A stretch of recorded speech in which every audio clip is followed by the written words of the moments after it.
Hola, my lovely children. Welcome back to your very own YouTube channel. This is the Educator Dia, and welcome back to another Power Pack Question Bank series. And today's topic of discussion is molecular basis of inheritance. So we'll be solving somewhere around 200 plus questions from molecular basis of inheritance alone. Yeah, and these are not just some random questions that have been picked up randomly from anywhere, but from incredible modules as amazing as Akash and Ellen, right? So you can completely rely on that with reliable explanation. It's not just, I'll read out the question to you and, I'll just give you the answer straight away. But together we'll arrive at the answer, right? So that's the intent. The intent is to give you like a holistic 360-degree approach, and that's exactly what I intend to do. And in case it takes nothing, and if you thoroughly enjoy it, do press that like button. And now without any further ado, let's get started. Alright, now let's start with the first question, right? Now if I talk about the first question says, in eukaryotic cell, circular and double-stranded DNA occurs in A. Golgi body, 2. mitochondria, C. nucleus and D. ribosome. What do you think? अब question बोल रहा है कि eukaryotic cell में जो circular और double stranded DNA होता है वो किस में पाया जाता है? A lot of us might say a nucleus, right? But बच्चा, don't try not to confuse the two, right? Usually, nucleus में जो हमारा DNA, at least, when we talk about us, हमारे पास linear double stranded DNA होता है, right? That's what we talk about. हाँ, I do agree कि circular double stranded DNA bacterial cells में होता है, but then that becomes a prokaryote, right? Eukaryotes में usually like double stranded linear DNA देखा जाता है. अब circular double stranded DNA actually is present in mitochondria. In fact, पता है अगर आप NCERT रेफर करोगे of the chapter cell the unit of life, वहाँ पे माइटोकॉन्ड्रिया के नीचे I guess the last paragraph, if you look at the last couple of lines, वहाँ पे NCERT categorically mentions that mitochondria possesses single circular double stranded DNA. Single मतलब एक इकलौता, circular double stranded दो स्ट्रैंड वाला DNA molecule, right? So mitochondria is the one that possesses single circular double stranded DNA molecule, right? So that makes option number 2 the correct answer. Alright, let's move on to the next one. The next question says, double helical model of DNA which was proposed by Watson and Crick was of A. cDNA, B. bDNA, C. dDNA, or 4. zDNA or zDNA. What do you think? Actually में जो double helical model दिया था Watson और क्रिक ने, ठीक है, वो actually में किसका स्ट्रक्चर था? It was actually the structure of option number 2 BDNA, right? तो वो BDNA का स्ट्रक्चर था, ठीक है, जो मॉडल उन्होंने दिया था. Alright, let's move on to the next one. The next question says, if there are 10,000 nitrogenous base pairs in a DNA, then how many nucleotides are there? A. 500, B. 10,000, C. 20,000 और D. 40,000. What do you think? बहुत simple question है. Question पूछ रहा है अगर 10,000 nitrogenous base pairs होंगे then how many nucleotides are there? कितने nucleotides होंगे? बहुत सिंपल लॉजिक के बिना कॉम्प्लिकेट करें, सिंपली समझने की कोशिश करते हैं, ठीक है? अब देखो, हम सबको पता है let's try and understand this with the help of double stranded linear DNA, ठीक है, जो हमारे में होता है like double stranded linear DNA, right? अब लेट्स से मैं बात करती हूँ, लेट्स से एक स्ट्रैंड में मेरे पास 4 न्यूक्लियोटाइड्स हैं. Nucleotides are the monomers which make up the nucleic acids, right? तो DNA क्या होता है? It's polynucleotide, right? Long chain polymers of nucleotides, right? तो एक DNA is made up of small subunits called nucleotides. तो let's say ये वाला जो एक स्ट्रैंड है वो 4 न्यूक्लियोटाइड से बना है, and in the same way जो इसका सामने वाला स्ट्रैंड है वो भी ऐसे 4 न्यूक्लियोटाइड से बना है, राइट? अब मैं क्या बोलती हूँ, ये जो 2 न्यूक्लियोटाइड्स हैं ये आपस में एक बेस पेयर कहलाता है. This is refer to as 1 base pair, right? ठीक है, दिस इज़ 1 बेस पेयर, क्योंकि अब एक न्यूक्लियोटाइड में 3 कंपोनेंट्स होते हैं, राइट? एक न्यूक्लियोटाइड में 3 कंपोनेंट्स होते हैं. We have the sugar, then we have the nitrogenous base and then we have the phosphate group, right?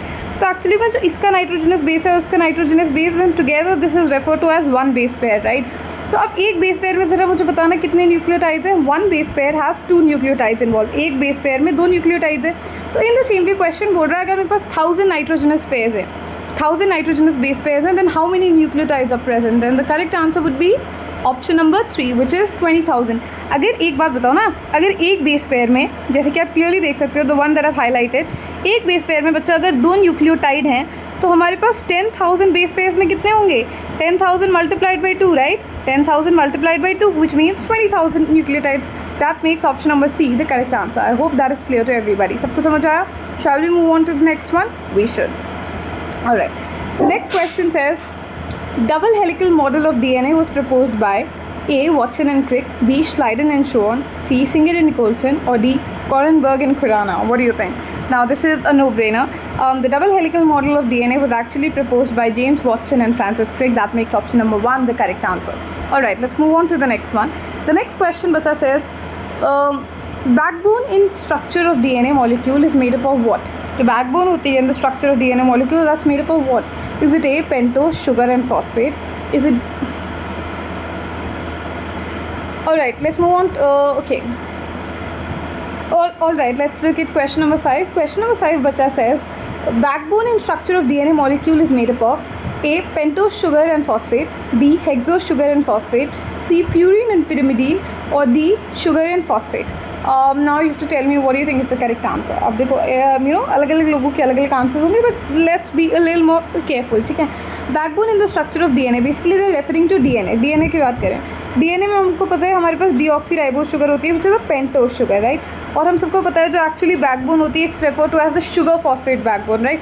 तो खाली शुगर फॉस्फेट हम मार्क ना करके, तो अगर उससे भी बेटर ऑप्शन है हमारे पास तो we will go with that option, right. यहाँ पे स्पेसिफाई कर रखा है the type of sugar which is pentose sugar and that makes option number 1 the correct answer, ठीक है. तो जो शुगर जो बैकबोन होती है it's actually made up of pentose sugar and phosphate, ठीक है. They have specified the sugar which is why we will give more weightage or more priority to option number 1 as compared to option number 4. Alright, I hope that made perfect sense. ठीक है. Now let's move on to question number 6. So question number 6 क्या बोलता है आप समझते हैं. Question number 6 बोलता है बच्चा, substance common in DNA and RNA is A. hexose sugar, B. histamine, C. thymine और D. phosphate groups. कौन से सब्सटेंस है जो दोनों डीएनए और आरएनए में कॉमन होता है. पहली बात हेक्सोज शुगर दोनों में नहीं होती, दोनों में पेंटोज शुगर होती है. डीएनए में डीऑक्सीराइबोज और आरएनए में राइबोज शुगर, दोनों पेंटोज शुगर होती है. हिस्टामिन की बात करो, what do you think is histamine? Can you tell me? Histamine ना एक बेसिकली अमीनो एसिड डेरिवेटिव होता है जो कहीं ना कहीं it's not a component of DNA but कहीं ना कहीं डीएनए से बाइंड करके जीन रेगुलेशन वगैरह में मदद करता है, ठीक है. सो हिस्टामिन ऑफ कोर्स नहीं होगा, ठीक है. और थाइमीन की अगर मैं बात करूँ तो थाइमीन एक बेसिकली नाइट्रोजनस बेस है, right. Thymine and it's actually present in DNA not in RNA. RNA में थाइमीन की जगह हम सबको पता है we have uracil instead of thymine, right. और फॉस्फेट ग्रुप्स की बात करूँ तो हाँ, फॉस्फेट ग्रुप्स दोनों में पाए जाते हैं and that makes option number 4 the correct answer, right. तो a substance which is common in both DNA and RNA would be option number 4 which is phosphate groups. I hope that is clear to everybody, ठीक है. Next question की अगर बच्चा मैं बात करूँ, next question says nucleotide क्या है. न्यूक्लियोटाइड में क्या क्या आ जाता है. A. Nitrogen base, B. Pentose sugar, 1 second. Question number 7 says nucleotide में क्या क्या आ जाता है. Option number 1 says nitrogen base, pentose sugar and phosphoric acid.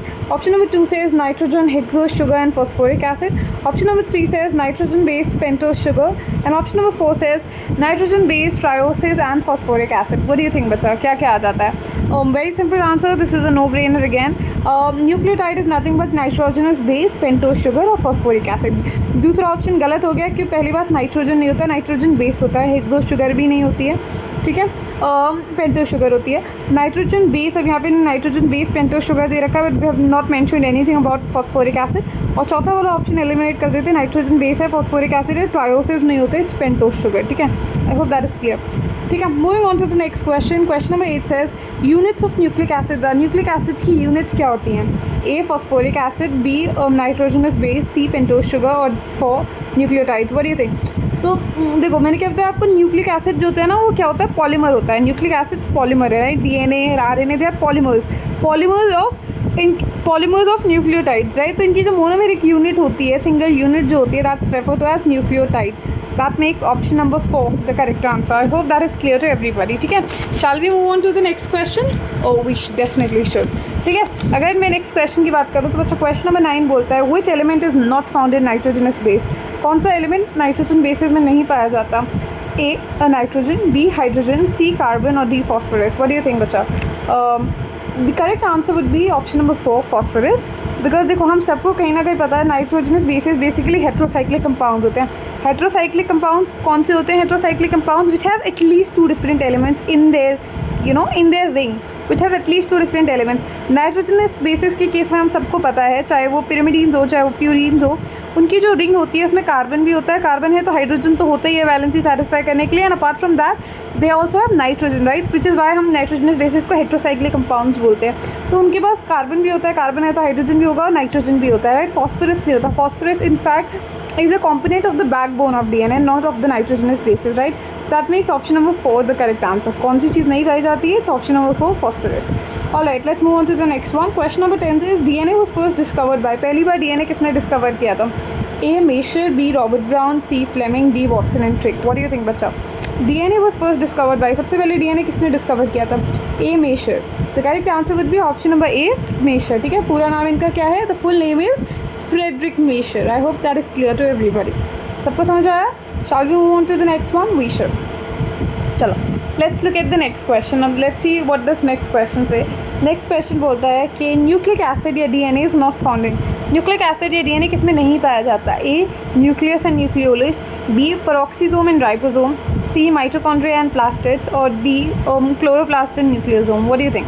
अब बहुत इसका क्लियर कट आंसर हो सकता है, ठीक है, हम सबको पता है न्यूक्लियस न्यूक्लियोलस में ऑफकोर्स DNA होता है, माइटोकॉन्ड्रिया में अभी मैंने आपको बताया single circular double stranded DNA होता है। इनफैक्ट प्लास्टिड्स में जब हम क्लोरोप्लास्ट वगैरह की बात करते हैं तो क्लोरोप्लास्ट में भी प्लास्टिड यानी क्लोरोप्लास्ट वगैरह में भी सर्कुलर डबल स्ट्रैंडेड DNA होता है, ठीक है। They also have circular double stranded DNA, इसमें भी होता है। न्यूक्लियोसोम में भी न्यूक्लिक एसिड होता है of course, right, which is why you know what is the only option that remains, that is option number 2, which is peroxisome and ribosome. अब हम सबको बताइए, देखो पेरोक्सीसोम्स, अगर मैं राइबोसोम्स की बात करूँ सबको पता है राइबोसोम्स को हम प्रोटीन फैक्ट्रीज बोलते हैं, कहीं ना कहीं प्रोटीन सिंथेसिस में इन्वॉल्व होता है। पेरोक्सीसोम्स की बात करें, पेरोक्सीसोम्स भी हमने पढ़ा होगा, ये भी बेसिकली मेम्ब्रेन बाउंड ऑर्गेनेल्स होते हैं which are present in the cytoplasm of a eukaryotic cell. ये भी कहीं ना कहीं एक मेम्ब्रेन से bound these are membrane bound organelles which are actually present in the cytoplasm of the eukaryotic cell। और पेरोक्सीसोम्स का मेनली काम होता है ना लिपिड मेटाबॉलिज्म वगैरह में, ठीक है, लाइक जैसे राइबोसोम्स का प्रोटीन सिंथेसिस वगैरह में होता है, पेरोक्सीसोम्स का बेसिकली काम मेटाबॉलिज्म में होता है, to be more specific lipid metabolism में। तो इन दोनों के पास तो न्यूक्लिक एसिड नहीं होता है, so that makes option number 2 the correct answer कि nucleic acid is not found in peroxisome and ribosome. I hope that is clear to everybody. Let's move on to the next one. Question number 12 बोलता है DNA is not present in, DNA किस में नहीं पाया जाता? A. Mitochondria, B. Chloroplast, C. Bacteriophage और D. TMV. What do you think?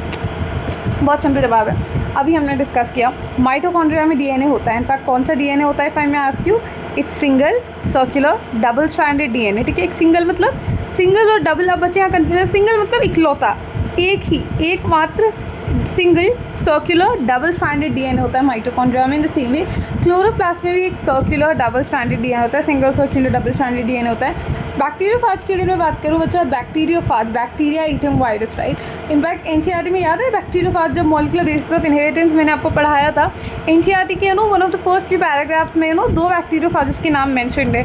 Would you like to refer to them? Tell me कि कौन कौन से 2 बैक्टीरियोफाज की बात कर रही हूँ मैं।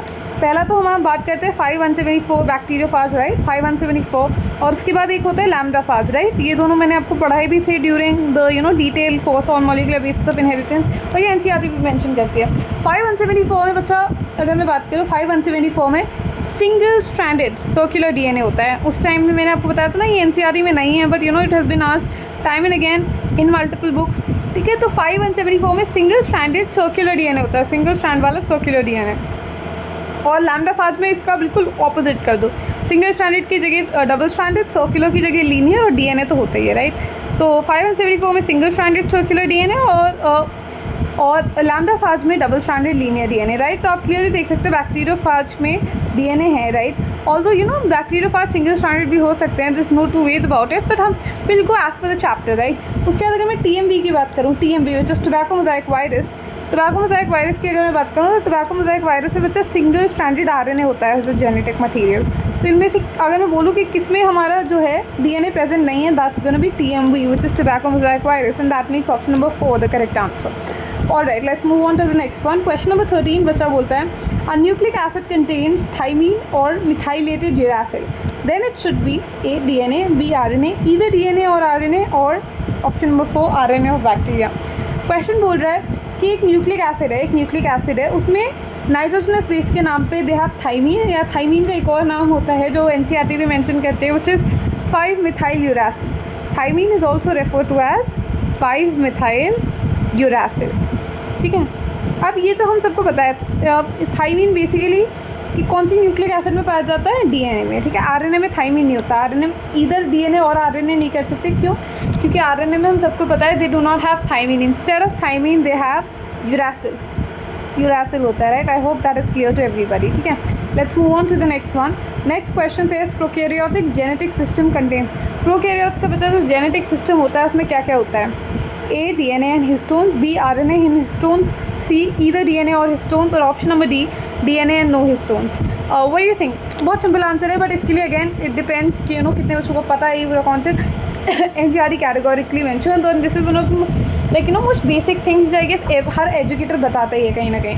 प्रोकैरियोटिक जेनेटिक सिस्टम का अगर मैं क्विक रिकैप दूँ आपको, तो प्रोकैरियोटिक जेनेटिक सिस्टम के नाम पे एनसीईआरटी इकोलाई की बात करती है, राइट। एनसीईआरटी इकोलाई का एग्जांपल देते हुए समझाती है कि इकोलाई में तो डीएनए होता है, ठीक है। डीएनए जो होता है इकोलाई में, पहली बात तो वो एसिडिक इन नेचर होता है and it's negatively charged, and all of this acidic nature and negatively charged it's owing to the phosphate group that's present. अब बिकॉज डीएनए एसिडिक है और नेगेटिवली चार्ज है, तो बेसिकली डीएनए की packaging के लिए हमने जो प्रोटीन्स रख रखे हैं, डीएनए की पैकेजिंग के लिए जो प्रोटीन्स रिक्वायर्ड हैं, अगर ये खुद एसिडिक है तो इसके लिए हमें बेसिक प्रोटीन्स चाहिए होंगे, अगर ये खुद नेगेटिवली चार्ज है तो बेसिकली हमें पॉजिटिवली चार्ज प्रोटीन्स चाहिए होंगे।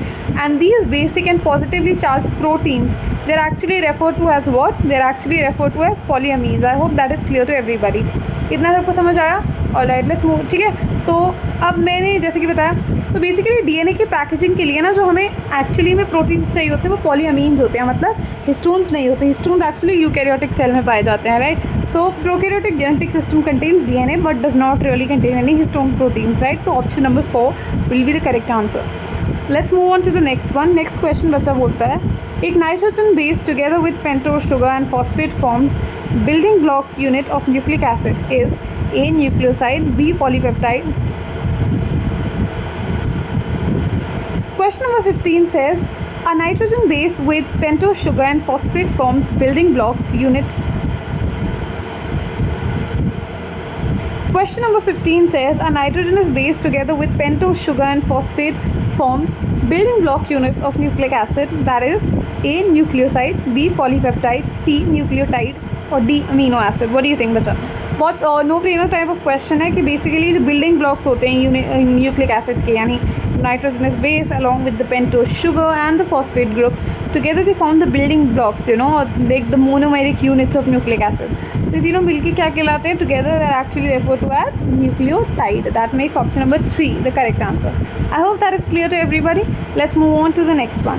क्वेश्चन नंबर 16 बोलता है which of the following is not a pyrimidine nitrogenous base.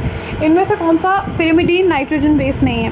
A thiamine, B cytosine, C guanine और D uracil. What do you think बच्चा? सिंपल आंसर है, मैंने आपको याद भी कराया था। मैंने क्या बताया था, मेरे टीचर के नाम के इनिशियल से ए जी, अंबिका गोपाल कृष्णन, ठीक है। A G actually stand for purines, A G actually stand करता है प्यूरिन्स के लिए, और C U T cut, C U T cut से आप याद रखिएगा पिरामिडीन्स, राइट। तो C U T cytosine, uracil और थाइमीन ये क्या है? They are pyrimidine. पर ग्वानिन की अगर बच्चा मैं बात करूँ तो ग्वानिन जो होता है वो क्या होता है? It's a purine, right, not a pyrimidine. Cytosine, uracil, thymine जो होते हैं ये पिरामिडीन होते हैं। I hope that is clear to everybody. Let's move on to the next one. Question number 17 बोलता है purine and pyrimidine pairs of complementary strands of DNA are held together by. जो purine और pyrimidine के pairs होते हैं, right, purine one purine always pairs with another pyrimidine. So it's like the sequence go somewhat like this कि ए जो है वो double bond बनाता है, ए जो है डबल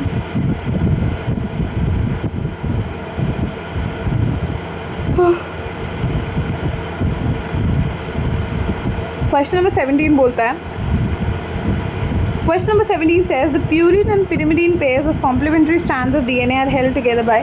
जो प्यूरिन और पिरामिडीन की स्ट्रैंड है कॉम्प्लीमेंट्री स्ट्रैंड्स ऑफ डीएनए में,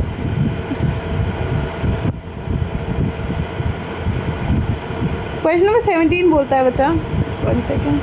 question number 17 says purine and pyrimidine pairs of complementary strands of DNA are held together by A hydrogen bonds, B oxygen bonds, C bonds और D nitrogen bonds। what do you think बच्चा?